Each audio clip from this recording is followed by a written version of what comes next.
রমাদানুল মুবারকের পরে, রমাদানুল মুবারকের সিয়ামের পরে আল্লাহ তাআলার কাছে সবথেকে বেশি সম্মানিত সিয়াম হচ্ছে মুহররমের সিয়াম। রমাদানুল মুবারকের সিয়ামের পরে আল্লাহ তাআলার কাছে সবথেকে বেশি সম্মানিত সিয়াম হচ্ছে মুহররম মাসের সিয়াম, মুহররমের 10 তারিখের সিয়াম।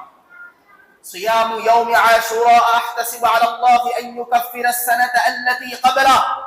রাসূলুল্লাহ সাল্লাল্লাহু আলাইহি ওয়াসাল্লাম বলছেন, যদি কোনো ব্যক্তি আল্লাহ তাআলার সন্তুষ্টির জন্য মুহররম মাসে 10 তারিখে যদি কোনো ব্যক্তি সিয়াম পালন করে, আল্লাহ সুবহানাহু ওয়া তাআলা ওই ব্যক্তির পিছনের 1 বছরের গুনাহ ক্ষমা করে দিবেন। সুবহানাল্লাহ।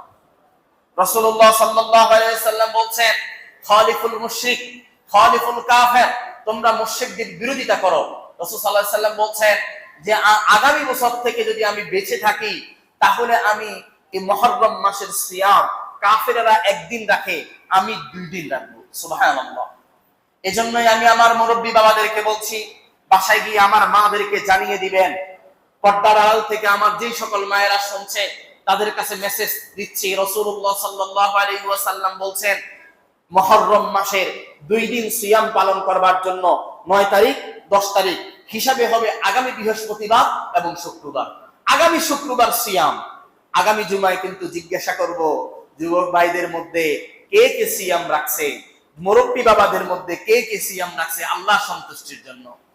প্রিয় ভাইরা, রাসূলুল্লাহ সাল্লাল্লাহু আলাইহি ওয়াসাল্লামের জামানায়, ইসলামের প্রাথমিক জামানায়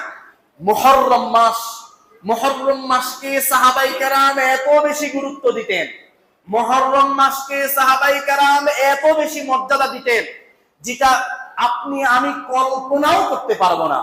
এমনকি শুধু মুসলমানেরা শুধু মুহররম মাসকে সম্মান দিতেন না, কাফেররা পর্যন্ত মুহররম মাসকে সম্মান দিতেন। কিভাবে? এই মাস আল্লাহ তাআলার কাছে সম্মানিত মাস, এই মাস আল্লাহ তাআলার কাছে গ্রহণযোগ্য মাস। এই মাসে যেই ব্যক্তি অনেক বেশি নফল আমল করবে, নফল সাদাকা করবে, নফল সালাত আদায় করবে, সেই ব্যক্তি আল্লাহর কাছে গ্রহণযোগ্য হবে। তারা কাফেররা অনেক বেশি ঝগড়াঝাটি করত, অনেক বেশি ফিতনা ফাসাদ করত, অনেক বেশি খুন খারাপি করত, কিন্তু যখন এই মাস আসতো তারা কোনো খুন খারাপি করতো না, যুদ্ধ বিগ্রহ করতো না, মারামারি করতো না, হানাহানি করতো না।